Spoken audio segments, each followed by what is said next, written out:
Power कभी खुद को अनाउंस नहीं करता, वह शोर मचाते हुए किसी कमरे में नहीं आता, वह अटेंशन नहीं मांगता और वह अपने रूल्स कभी एक्सप्लेन नहीं करता। फिर भी हर सोसाइटी, चाहे वह एंशिएंट हो या मॉडर्न, पावर के रूल्स पर ही चलती है। कुछ लोग बिना ज्यादा कोशिश के ऊपर पहुंच जाते हैं, उनके लिए डोर्स खुलते हैं, उनके कॉल्स वापस आते हैं, उनकी प्रेजेंस मैटर करती है। और कुछ लोग चाहे कितनी भी मेहनत कर लें, कितने भी ऑनेस्ट हो, कितने भी टैलेंटेड हो, वह इनविजिबल ही रहते हैं। ये डिवाइड नया नहीं है, ये सदियों पुराना है। और इसी डिवाइड ने एक आदमी को इतना परेशान किया कि उसने एक ऐसी किताब लिखी जिसे 500 साल तक कंडेम भी किया गया, बैन भी किया गया और सीक्रेटली स्टडी भी किया गया। उस आदमी का नाम था निकोलो मकियावेली और उस किताब का नाम था द प्रिंस। लेकिन ज्यादातर लोग मकियावेली को गलत समझते हैं।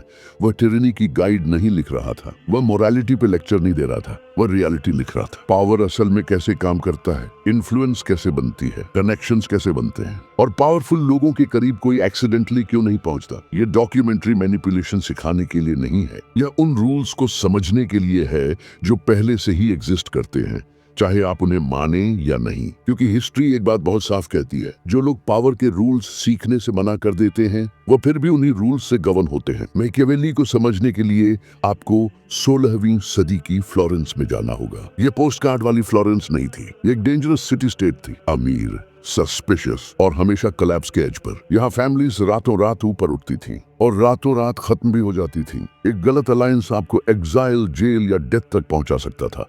फ्लोरेंस आइडियल से नहीं चलती थी, ये रिलेशनशिप से चलती थी। मर्चेंट्स ट्रेड कंट्रोल करते थे, बैंकर्स वॉर्स फंड करते थे, चर्च क्वाइटली स्ट्रिंग्स खींचता था और बाहर से फ्रांस, स्पेन और होली रोमन एम्पायर मौके की तलाश में थे। मैकियावेली का जन्म 1469 में हुआ। वह नोबल नहीं था, उसके पास इनहेरिटेड पावर नहीं थी, उसके पास सिर्फ एक चीज थी, प्रॉक्सिमिटी। फ्लोरेंटीन रिपब्लिक में डिप्लोमैट और सिविल सर्वेंट बनकर उसने किंग्स, पोप्स, जनरल्स और कंस्पिरेटर्स को बहुत करीब से देखा। उसने देखा कौन ऊपर गया, कौन गिरा और क्यों। और उसने एक अनकंफर्टेबल पैटर्न नोटिस किया, जो लोग पावर में पहुंचे वह सबसे ज्यादा गुड नहीं थे, वह सबसे ज्यादा यूजफुल थे। यहीं से मैकियावेली के लॉज शुरू होते हैं। मैकियावेली की सबसे मिसअंडरस्टूड बात यही है, पावर ये नहीं पूछता कि आप क्यों कुछ कर रहे हैं, पावर ये देखता है कि आप क्या डिलीवर कर रहे हैं। हिस्ट्री से बार बार प्रूव करती है। चेसारे बोर्जा को ही देखिए, वह क्रूअल था, फियर्ड था और वाइडली हेटेड था। फिर भी मैकियावेली उसे एडमायर करता था। क्यों? क्योंकि बोर्जा ने कभी फ्रेंडशिप बिल्ड नहीं की, उसने एसेट्स बिल्ड किए। जो प्रॉब्लम सॉल्व करता था वह अंदर था, जो लायबिलिटी बनता था वो बाहर। मैकियावेली ने एक हार्श ट्रूथ समझ लिया था, पावरफुल लोग फ्रेंड्स नहीं ढूंढते, वो एडवांटेज ढूंढते हैं। अगर आप एडमिरेशन ऑफर करते हैं, आप रिप्लेसेबल हैं। अगर आप यूटिलिटी ऑफर करते हैं, आप मेमोरेबल हैं। कनेक्शंस नाइसनेस से नहीं बनते, कनेक्शंस नेसेसिटी से बनते हैं। मॉडर्न वर्ल्ड का सबसे डेंजरस मिथ है, हार्ड वर्क खुद ब खुद नोटिस हो जाएगा। हिस्ट्री इससे अग्री नहीं करती। हर ईरा में लाखों स्मार्ट, हार्ड वर्किंग और केपेबल लोग रहे हैं जो कभी पावर के पास नहीं पहुंचे। क्यों? क्योंकि कॉम्पिटेंस बिना लेवरेज के इनविजिबल होती है। फ्लोरेंस स्किल्ड लोगों से भरी थी, लेकिन डिसीजंस हमेशा कुछ ही लोग लेते थे। डिफरेंस एफर्ट का नहीं था, डिफरेंस एक्सेस का था। एक्सेस उन्हीं को मिलता है जो इंफॉर्मेशन कंट्रोल करते हैं, रिसोर्सेज कंट्रोल करते हैं, जो आउटकम्स कंट्रोल करते हैं। अगर आप पावरफुल लोगों से कनेक्ट होना चाहते हैं तो खुद से एक सवाल पूछिए, मैं उनकी कौन सी प्रॉब्लम सॉल्व करता हूँ? जब तक इसका जवाब क्लियर नहीं है, कनेक्शन नहीं बनेगा। मैकियावेली बार बार वार्निंग देता है, एम्बिशन को ओपनली दिखाना डेंजरस होता है। उसके टाइम में जो ज्यादा ईगर दिखता था वह थ्रेट माना जाता था। आज भी यही सच है। पावरफुल लोग डेस्परेशन इंस्टेंटली डिटेक्ट कर लेते हैं। उन्हें ऑलरेडी एडमिरेशन मिल चुकी होती है, उन्हें ऑलरेडी अटेंशन मिल चुकी होती है, नीड उन्हें रिपेल करती है। हिस्ट्री में जो लोग फास्ट राइज करते हैं वह अक्सर इंडिफरेंट दिखते हैं। कर्नल रिशलियो इसका क्लासिक एग्जाम्पल है। वह कभी इनविटेशन नहीं मांगता था, वह ऐसा सिस्टम बनाता था जहां उसकी एब्सेंस प्रॉब्लम बन जाती थी। रूल सिंपल है, पावर को चेस करोगे दूर जाएगा, पावर को अट्रैक्ट करोगे पास आएगा। आप इंक्लूड होने की रिक्वेस्ट नहीं करते, आप एक्सक्लूड न हो पाने लायक बनते हैं। मैकियावेली की फेमस लाइन को लोग गलत समझते हैं, लव्ड से बेटर फियर्ड होना। असल पॉइंट ये नहीं था, असल पॉइंट यह था इमेज रियलिटी से ज्यादा इंपॉर्टेंट है। उसके टाइम में रूलर्स फेलियर से नहीं गिरते थे, वीक इमेज से गिरते थे। वीक दिखने वाला लीडर इनवाइट करता है अटैक को, स्ट्रॉन्ग दिखने वाला लीडर डिस्करेज करता है रिबेलियन को। सोशल क्लाइंबिंग में भी यही रूल है। पावरफुल लोग आपको ऑब्जेक्टिवली जज नहीं करते, वह आपकी स्टोरी जज करते हैं। आप रिलायबल लगते हैं या नहीं, आप डिस्क्रीट लगते हैं या नहीं, आप कैपेबल लोगों से जुड़े हुए लगते हैं या नहीं। मैकियावेली इमेज कंट्रोल सिखाता है, झूठ के लिए नहीं, स्ट्रेटेजिक प्रेजेंटेशन के लिए, क्योंकि आपकी रेप्यूटेशन आपसे पहले कमरे में पहुंचती है। मैकियावेली ने साफ देखा, पावर के पास कोई रैंडमली नहीं पहुंचता। हर एडवाइजर, हर जनरल, हर इनसाइडर अलाइनमेंट से अंदर आता है, लॉयल्टी से नहीं, अलाइनमेंट से।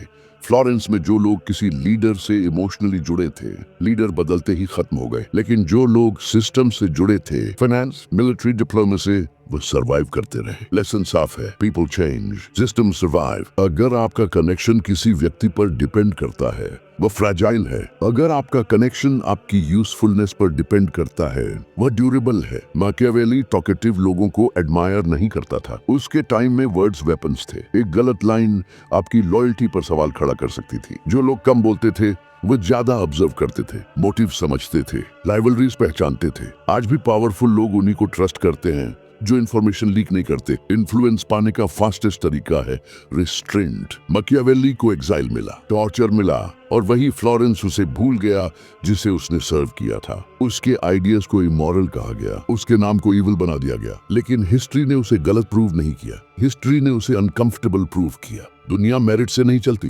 दुनिया लेवरेज, परसेप्शन और कनेक्शन से चलती है, और जो लोग ये समझ जाते हैं उन्हें एक्सप्लेन करने की जरूरत नहीं पड़ती। जैसा कि हिस्टोरिकल रिकॉर्ड्स के अनुसार मैकियावेली ने लिखा, लोग ज्यादा जज करते हैं जो दिखता है, क्योंकि महसूस करने की कैपेसिटी बहुत कम लोगों में होती है। अगले भाग में हम देखेंगे क्यों लॉयल्टी फेल होती है, क्यों ऑनेस्टी कभी कभी डेंजरस बन जाती है, और पावरफुल लोग डिसाइड कैसे करते हैं कि किसे अंदर आने देना है और किसे हमेशा बाहर रखना है। जब आप पावर के सिलेक्शन रूल्स समझ लेते हैं तो रिजेक्शन पर्सनल नहीं लगता, वो सिर्फ पैटर्न लगने लगता है। पावर लॉयल्टी से नहीं चलता। ये लाइन सुनने में हार्श लगती है, लेकिन हिस्ट्री में ये बार बार सच साबित हुई है। लॉयल्टी एक इमोशनल वर्ड है, पावर एक स्ट्रक्चरल रियलिटी है, और मैकियावेली ये डिफरेंस बहुत पहले समझ गया था। फ्लोरेंस में लॉयल्टी सबसे डेंजरस करेंसी थी। आज हम लॉयल्टी को वर्च्यू मानते हैं, उस टाइम में लॉयल्टी एक रिस्क थी। क्यों? क्योंकि पावर स्टेबल नहीं होता, रूलर्स बदलते हैं, रेजिम्स गिरते हैं, अलायंसेस टूटते हैं, और जो लोग सिर्फ लॉयल्टी पर टिके होते हैं वो चेंज के साथ टूट जाते हैं। मैकियावेली ने यह पैटर्न कई बार देखा। एक रूलर के लॉयल एडवाइजर्स अगले रूलर के एनिमीज बन जाते थे। उन्होंने कोई क्राइम नहीं किया होता था, उनकी गलती सिर्फ यह होती थी कि वे रॉन्ग पर्सन से जुड़े हुए थे। इसलिए मैकियावेली ने एक अनकंफर्टेबल ट्रूथ लिखा, पावरफुल लोग लॉयल्टी को रिवॉर्ड नहीं करते, वे लॉयल्टी को यूज करते हैं। जब तक लॉयल्टी यूजफुल है वह वर्च्यू है, जब यूजलेस हो जाती है वह बर्डन बन जाती है। मैकियावेली इमोशनल अटैचमेंट को वीकनेस मानता था। इसका मतलब यह नहीं कि वह इमोशंस के खिलाफ था, इसका मतलब यह था कि इमोशंस डिसीजन मेकिंग में इंटरफियर करते हैं। पावर के करीब रहने वाले लोग अगर इमोशनली अटैच हो जाए तो ब्लाइंड हो जाते हैं। हिस्ट्री में यह रिपीटेडली दिखता है। किंग्स ने अपने चाइल्डहुड फ्रेंड्स को एग्जीक्यूशन तक भेजा, जनरल्स ने अपने पुराने अलाइज को सैक्रिफाइस किया। क्यों? क्योंकि पावर सेंटिमेंट से नहीं चलता, पावर सर्वाइवल से चलता है। अगर आप पावरफुल लोगों से कनेक्ट करना चाहते हैं तो आपको ये दिखाना होगा कि आप इमोशन से कंट्रोल्ड नहीं है। calm, predictable, rational, power chaos नहीं चाहता, पावर कंट्रोल चाहता है। मैकियावेली ऑनेस्टी को रिजेक्ट नहीं करता, वह ऑनेस्टी को कॉन्टेक्सचुअल करता है। उसके समय में ऑनेस्टी ओपनली दिखाना डेंजरस था। अगर आपने अपनी फुल इंटेंशन रिवील कर दी तो राइवल्स को वेपन मिल गया। मैकियावेली के अनुसार एब्सोल्यूट ऑनेस्टी पावर स्ट्रक्चर्स में नाइव होती है। हिस्ट्री इसे सपोर्ट करती है। डिप्लोमेसी सीक्रेसी पर चलती है, मिलिट्री प्लानिंग डिसेप्शन पर, पॉलिटिक्स एम्बिग्विटी पर। पावरफुल लोग ट्रूथ को नहीं, टाइम ट्रूथ को वैल्यू करते हैं। जो व्यक्ति हर बात ओपनली बोल देता है वह ट्रस्टवर्दी नहीं माना जाता, वह रेकलेस माना जाता है। इसलिए मैकियावेली कहता है, जो कुछ भी जानते हो वह सब बताना विजडम नहीं है। मैकियावेली ने ऑब्जर्व किया कि पावरफुल लोग उन्हीं को अंदर लाते हैं जो उनके साथ रिस्क उठाने को तैयार हों, सरफेस लेवल सपोर्टर्स नहीं, रियल स्टेक होल्डर्स। फ्लोरेंस में एडवाइजर्स वही ट्रस्टेड थे जो फेलियर के कॉन्सिक्वेंसेस शेयर करते थे। अगर वॉर हार जाती तो एडवाइजर भी एग्जाइल जाता, अगर पॉलिसी फेल होती तो एडवाइजर की क्रेडिबिलिटी भी खत्म होती। पावर ऐसे लोगों को पसंद करता है जो सिर्फ बेनिफिट्स नहीं, लॉस भी शेयर करें। आज भी यही रूल है। पावरफुल लोग उन लोगों को कनेक्ट करते हैं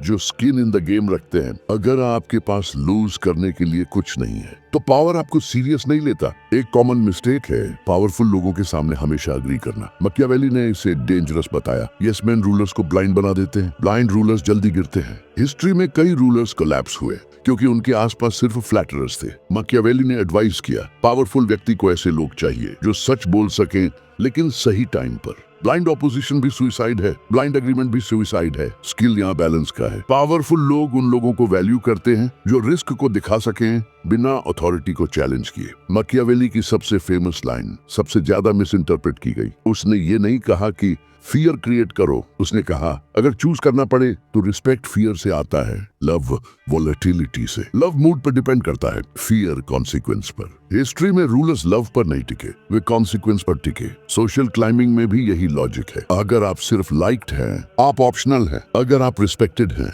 आप नेसेसरी है। रिस्पेक्ट डिसिप्लिन से आता है, कंसिस्टेंसी से, बाउंड्रीज से, नॉट फ्रॉम ओवर फ्रेंडलीनेस। मकियावेली ने नोटिस किया कि पावरफुल लोग डिस्टेंस मेंटेन करते हैं। ओवर फेमिलियरिटी अथॉरिटी को डिल्यूट कर देती है। फ्लोरेंस के रूलर्स जानबूझकर मिस्ट्री बनाए रखते थे। Limited access, controlled appearances, selective conversations. ये डिस्टेंस इंटिमिडेशन के लिए नहीं थी, ये कंट्रोल के लिए थी। जो लोग पावर के बहुत कंफर्टेबल हो जाते हैं वह रिस्पेक्ट खो देते हैं। आज भी यही सच है। अगर आप पावरफुल लोगों से कनेक्ट करना चाहते हैं तो कैजुअल बनने की जल्दी मत करो। एक्सेस अर्न किया जाता है, फ्रेंडशिप नहीं। मैकियावेली फेलियर को मॉरल लेंस से नहीं देखता था, वह आउटकम लेंस से देखता था। उसके अनुसार सबसे बड़ा क्राइम फेलियर नहीं था, सबसे बड़ा क्राइम अनप्रिपेयर्ड फेलियर था। अगर आप करीब जाना चाहते हैं तो पेशेंस सीखनी होगी। इम्पेशेंस सिग्नल देता है, लैक ऑफ कंट्रोल। आयरनी ये है कि जिस आदमी ने पावर को सबसे साफ देखा वह खुद पावर से बाहर मर गया। मकियावेली एग्जाइल में था, अनएम्प्लॉयड, इग्नोर्ड, लेकिन उसने बिटरनेस नहीं लिखा, उसने क्लैरिटी लिखी। उसने ये एक्सेप्ट किया कि पावर इमोशनल फेयरनेस पर नहीं चलता और यही एक्सेप्टेंस उसकी स्ट्रेंथ थी। पार्ट 2 का सबसे इंपॉर्टेंट सवाल यही है, अगर लॉयल्टी अनरिलायबल है, ऑनेस्टी रिस्की है, फ्रेंडशिप अनस्टेबल है तो पावर आखिर ट्रस्ट किसे करता है? आंसर सिंपल नहीं है, लेकिन हिस्ट्री में इसका पैटर्न साफ है। पावर ट्रस्ट करता है, predictability, and competence under pressure, D controlled ambition. अगले भाग में हम देखेंगे कि मकियावेली एम्बिशन को कैसे रिडिफाइन करता है और क्यों विजिबल एम्बिशन डेंजरस होती है लेकिन हिडन एम्बिशन पावरफुल। हम ये भी समझेंगे कि पावरफुल सर्कल्स में एंट्री परमिशन से नहीं होती, सिलेक्शन से होती है, और सिलेक्शन के रूल्स इमोशनल नहीं होते। पावर कोई डेस्टिनेशन नहीं है, ये कोई मेडल नहीं है जो आपको मिल जाए और कहानी खत्म हो जाए। पावर एक पोजीशन है और पोजीशन हमेशा टेम्पररी होती है। मकियावेली ने ये बात बहुत साफ देखी थी। जो लोग पावर तक पहुंचते हैं लेकिन उसके रूल्स नहीं समझते वो ज्यादा देर टिक नहीं पाते, और जो लोग रूल्स समझ लेते हैं लेकिन डिसिप्लिन नहीं रखते वह खुद ही बाहर हो जाते हैं। मकियावेली ने कभी यह नहीं कहा कि आप क्रूअल बनो या अनएथिकल बनो, उसने सिर्फ यह कहा रियलिटी को रोमांटिक मत बनाओ। पावर काइंडनेस से ऑफेंड नहीं होता लेकिन वीकनेस से जरूर होता है। पावर ऑनेस्टी से नहीं टूटता लेकिन प्रेडिक्टेबिलिटी से ट्रस्ट करता है। पावर लाउड एम्बिशन से डरता है लेकिन क्वाइट कॉम्पिटेंस को रिवॉर्ड करता है। अब अगर पूरे डॉक्यूमेंट्री को एक लाइन में समराइज करें तो सच यह है, पावरफुल लोगों से कनेक्शन ना रिक्वेस्ट से बनता है, ना फ्लैटरी से, ना लॉयल्टी स्पीचेस से। कनेक्शन बनता है जब आप प्रॉब्लम सॉल्वर बन जाते हैं, आप प्रेशर में स्टेबल रहते हैं, आप इंफॉर्मेशन हैंडल कर सकते हैं, आप बाउंड्रीज समझते हैं, वो भी आप अननेसेसरी इमोशंस नहीं लाते। तब पावर खुद डिसाइड करता है कि आपको पास रखना है। सबसे बड़ा इल्यूजन ये है कि पावर फेयर होता है। पावर फेयर नहीं होता, पावर इफेक्टिव होता है, और मैकियावेली ने इसी इफेक्टिवनेस को डॉक्यूमेंट किया। इसलिए उसकी किताब बैंड हुई, इसलिए उसे इमोरल कहा गया, और इसलिए आज भी उसे सीक्रेटली पढ़ा जाता है। क्योंकि लोग मॉरलिटी पर डिबेट कर सकते हैं लेकिन रियलिटी से भाग नहीं सकते। हर सोसाइटी में दो तरह के लोग होते हैं, जो रूल्स फॉलो करते हैं, जो रूल्स समझते हैं।